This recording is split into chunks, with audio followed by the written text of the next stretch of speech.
आरक्षण एक ऐसा शब्द है ना। भारत में शायद ही कोई और टॉपिक होगा जिस पर इतनी ज्यादा बहस, इतनी ज्यादा लड़ाई होती है। जैसे ही कोई चुनाव आता है या कॉलेज एडमिशन का टाइम होता है या फिर कोई सरकारी नौकरी निकलती है, बस ये बहस फिर से शुरू हो जाती है। देखिए, इस मुद्दे पर ज्यादातर लोगों ने पहले से ही अपना मन बना लिया होता है, लेकिन हम यहाँ किसी व्हाट्सएप यूनिवर्सिटी के प्रोपेगेंडा या फिर पॉलिटिकल डिबेट्स में नहीं पड़ेंगे। हमारा फोकस सिर्फ और सिर्फ उपलब्ध जानकारी और फैक्ट्स पर होगा। तो किस तरह की बातें सुनने को मिलती हैं? यही सब कि भाई आरक्षण तो आर्थिक आधार पर होना चाहिए, जाति पर क्यों? या फिर ये कि 70 साल हो गए, अगर अब तक काम नहीं किया तो ये तो फेल हो गया। जिसको आरक्षण मिलता है वो इसके सपोर्ट में है, जिसको नहीं मिलता वो इसके खिलाफ। लेकिन क्या ये बहस वाकई इतनी सिंपल है? किसी भी टूल को समझने से पहले ये समझना जरूरी है कि वो टूल किस प्रॉब्लम को सॉल्व करने के लिए बनाया गया था। तो सवाल ये उठता है कि आखिर आरक्षण की जरूरत पड़ी ही क्यों? इसकी जड़ें हजारों साल पुरानी है। शुरुआत में समाज काम के आधार पर बढ़ा था, जन्म के आधार पर नहीं। लेकिन धीरे धीरे जिनके पास पावर और एजुकेशन थी वो और पावरफुल होते गए और उन्होंने नियम अपने हिसाब से बना लिए। सिस्टम इतना कठोर हो गया कि निचली जातियों को तो सोचिए सार्वजनिक सड़कों पर चलने तक की इजाजत नहीं थी। छुआछूत भारत की एक भयानक सच्चाई थी। और बस यही इस पूरे टॉपिक का सबसे जरूरी पॉइंट है। इसे एकदम क्लियर कर लेते हैं। हमारे संविधान के हिसाब से आरक्षण कोई गरीबी हटाओ योजना नहीं है। इसका एक ही मकसद है उन कम्युनिटीज को रिप्रेजेंटेशन देना जिन्हें हजारों सालों तक समाज से, सिस्टम से, हर चीज से बाहर रखा गया। इसको ना एक परिवार के एग्जाम्पल से समझते हैं। घर में क्या होता है, हम हमेशा उस सदस्य पर ज्यादा ध्यान देते हैं जिसे उसकी जरूरत होती है। हम इसे भेदभाव नहीं कहते, हम इसे देखभाल कहते हैं, संतुलन बनाना कहते हैं। ठीक इसी तरह संविधान के लिए पूरा देश एक परिवार है और आरक्षण उसी तरह का एक पॉजिटिव कदम है ताकि परिवार का हर सदस्य साथ में आगे बढ़ सके।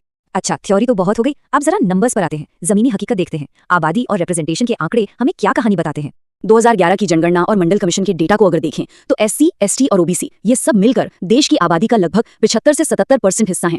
इसका मतलब क्या हुआ? मतलब ये कि देश की एक बहुत बड़ी मेजॉरिटी पिछड़े वर्गों से आती है। लेकिन जो बात आपको शायद हैरान कर दे वो ये है कि इस 77% आबादी को कुल मिलाकर रिजर्वेशन कितना मिलता है? सिर्फ 49.5%, यानी उनकी आबादी के मुकाबले काफी कम।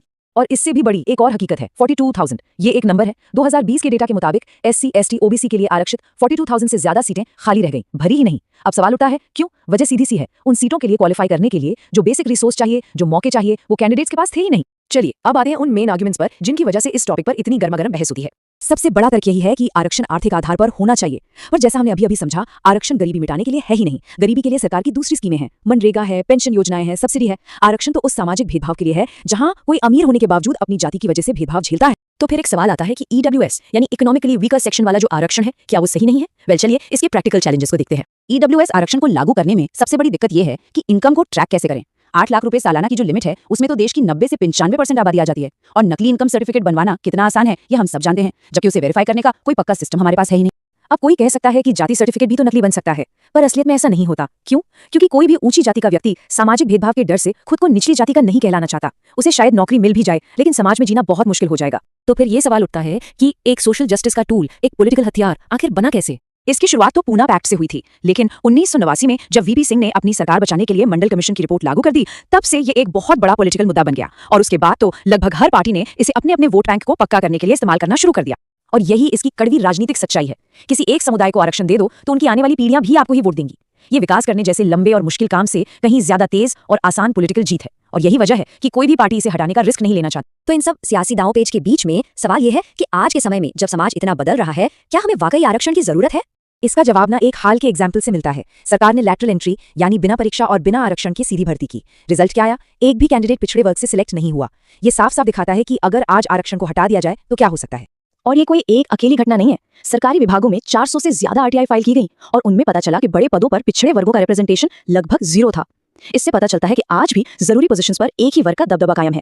सच तो यह है कि आज भी लोग अपनी जाति बताने से डरते हैं। बच्चे स्कूलों में मजाक का पात्र बनते हैं और कई बार तो भेदभाव के डर से स्कूल ही छोड़ देते हैं। जब तक ये डर हमारे समाज में है तब तक ये मान लेना कि सब बराबर हो गए हैं जमीनी हकीकत से आंखें चुराने जैसा है। आखिर में ये मुद्दा सिर्फ पॉलिसी और पॉलिटिक्स का नहीं रह जाता, ये हमारी और आपकी व्यक्तिगत जिम्मेदारी का भी है। असली बदलाव तब आएगा जब हम सब मिलकर एक ऐसा समाज बनाएंगे जहां किसी को भी अपनी पहचान की वजह से छोटा महसूस न करना पड़े। महान व्यक्ति वो नहीं होता जो अपनी जाति से बड़ा हो, बल्कि वो होता है जिसके साथ बैठकर कोई दूसरा छोटा महसूस न करे।